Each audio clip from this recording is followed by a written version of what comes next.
يقولون في الأمثال: الشقي من اتعظ بنفسه، أما السعيد من اتعظ بغيره. أنا دكتورة صيدلانية، عندي 26 سنة. بابا سوري وماما مصرية. بابا نزل مصر من زمان بعد ما خلص جامعة، لأنه اختلف ساعتها مع اخواته على الميراث، وبعد ما اختلف معاهم حصلت مشاكل ونزل مصر، واشتغل في البداية في محل قماش. بعدين ربنا كرمه وفتح محل صغير لوحده، وفي الوقت ده كان متعرف على ماما ومتجوزها.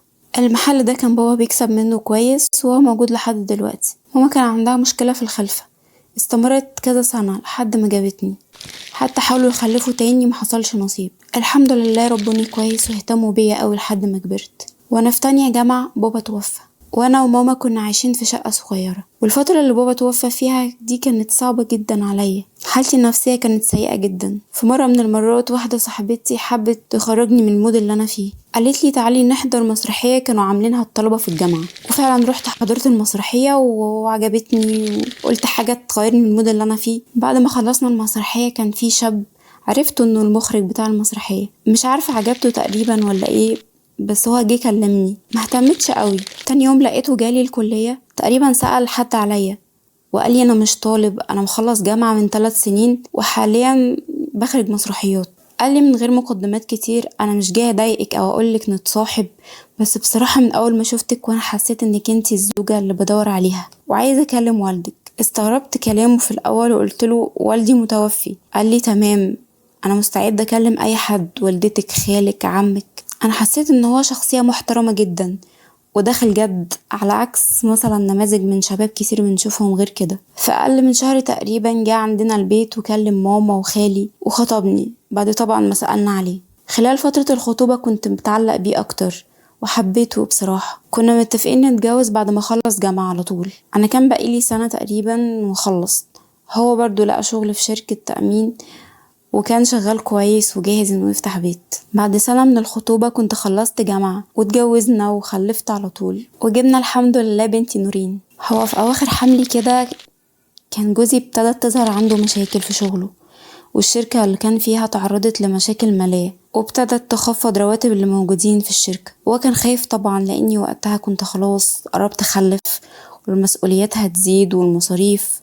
انا ما كنتش عارفة اساعده ازاي. حتى محلنا اللي بابا كان سايبهولنا بتاع القماش ده يدوب كان بيكفي مصاريف ماما. انا طلبت منه انه يروح المحل ويشتغل فيه وهو اللي يديره. قال لي ازاي اروح اشتغل في محل قماش؟ مرضتش اعلق طبعا على كلامه او افسره تفسير مش حلو. قلت له ماشي براحتك، واقترحت عليه بما انه له في التمثيل والاخراج يبقى نفتح قناة على اليوتيوب. هو كان خايف من الموضوع نفسه لا يفشل، ما كانش عنده فكرة قوي عن المجال، وكان قلقان. طيب التصوير، المونتاج، الاخراج، طب المعدات، الكاميرات، طب كل ده هنعمله ازاي، نجيبه منين؟ انا كان عندي خلفية لاني بشوف الناس اللي بتقدم محتوى، في ناس كتير بتنجح وبتكسب، فانا شجعته بصراحة اننا نعمل القناة، وفكرنا في المحتوى اللي هنقدمه. قلت له ايه رأيك نقدم محتوى يخص يومياتنا، يعني بنعمل ايه، بنخرج، اشترينا كذا. خلاص احنا اتفقنا على محتوى اليوميات ده اللي هنقدمه، وهو كان عايزني اظهر معاه، بس انا رفضت وقلت له نجيب بنت تكون كويسة وتظهر معاك بدالي. هو وافق على الاقتراح ده، وفعلا جبنا بنت وكانت بتظهر معاه دايما في كل الفيديوهات. انا كنت الجندي المجهول في الموضوع، كنت بقوم بدور التصوير والاخراج والمونتاج كل حاجة. في الوقت ده كان عندنا مشكلة اننا كنا عايزين يعني كاميرات ومايكات او كمبيوتر عشان الشغل ده انا هنعمله ازاي. الامكانيات وقتها كانت ضعيفة، فانا بعت دهبي وجبنا كل اللي احنا محتاجينه في الشغل. في اقل من سنة قناتنا كبرت واتشهرت وكسبنا منها كويس الحمد لله.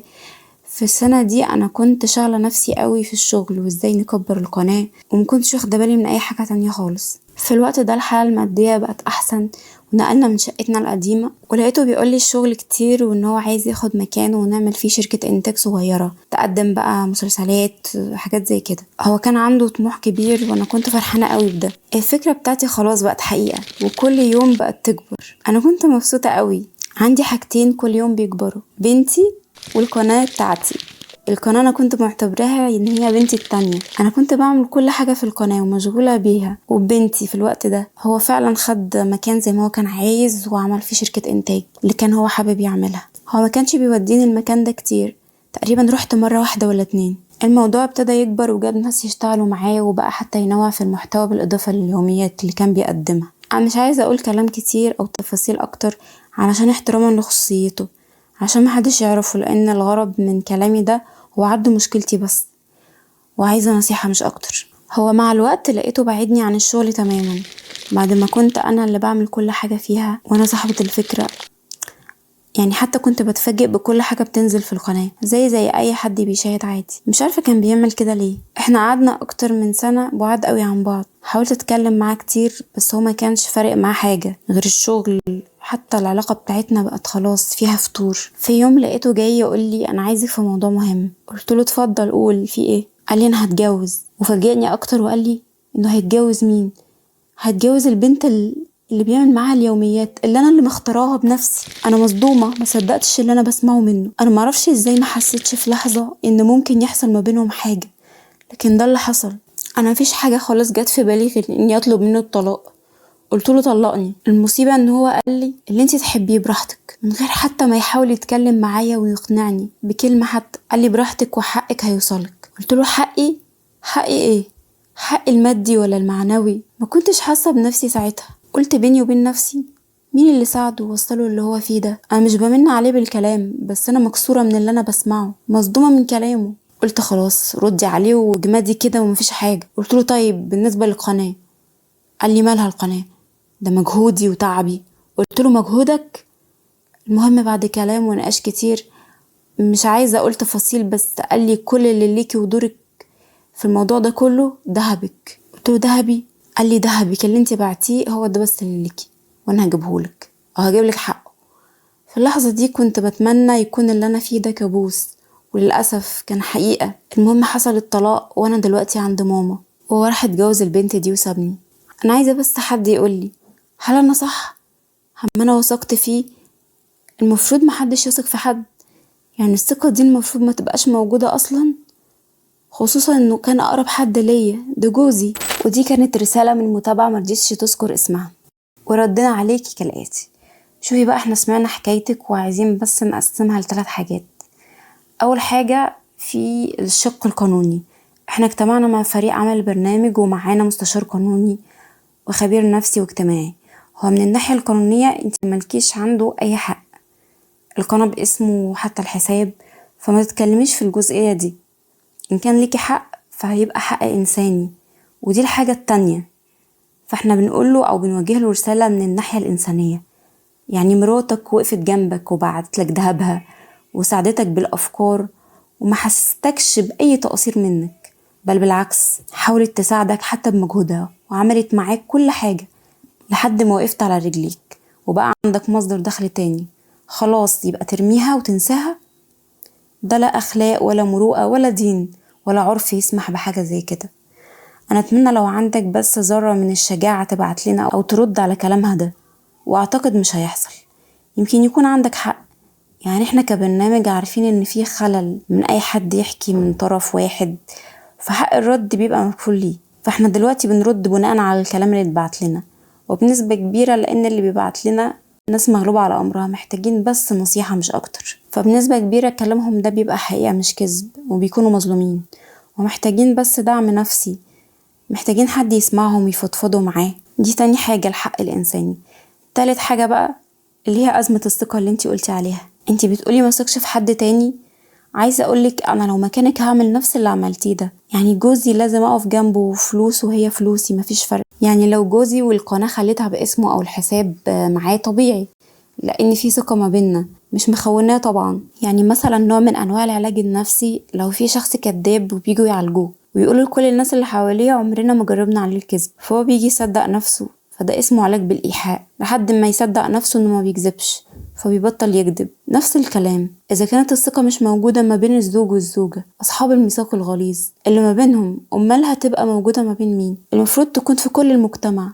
بس احنا عارفين ان قنبلة عدم الثقة اللي انفجرت في المجتمع، مش عايزين نعمم، لكن برضو دي مش دعوة لعدم الثقة. عايزة اقولك صوابعك مش زي بعضها، ده الجزء اللي ليكي حق فيه. دي حاجة. في حاجة تانية عايزة ألومك فيها، انتي ماشي رفضتي تظهري معايا علشان تربيتك أو انك عندك مبادئ مش عايزة تغيريها، ورحتي جبتي واحدة غريبة تعمل معاها المحتوى ده أو اليوميات، أو بمعنى أصح تكون بديلة ليكي. يعني دلوقتي انتي عاملة زي اللي بيحوم حول حمى الحرام يوشك أن يقع فيه. انتي كده عايزة تقولي ماليش دعوة بحاجة، احنا كبرنامج بندعو إلى الفضيلة وإقامة الأخلاقيات، وبنرفض المحتوى اللي فيه تصوير لمحتويات شبيهة بتصوير أوضة نوم واليوميات بين الراجل ومراته، كل الحاجات اللي بتكشف ستر البيوت، ده مرفوض كليا وجزئيا. بالنسبة لك بقى انتي وافقتي على المحتوى ده وفي نفس الوقت رافضة تظهري، كان ممكن تختاري موضوع أو محتوى تاني وربنا يكرمكم فيه وحتى هتتشهروا، بس انتوا اخترتوا الأسهل، اخترتوا الحاجة اللي تجيب مكسب أسرع أو شهرة أكتر. يعني انتي منتظرة ايه؟ جايبة لجوزك واحدة قايمة بدور زوجته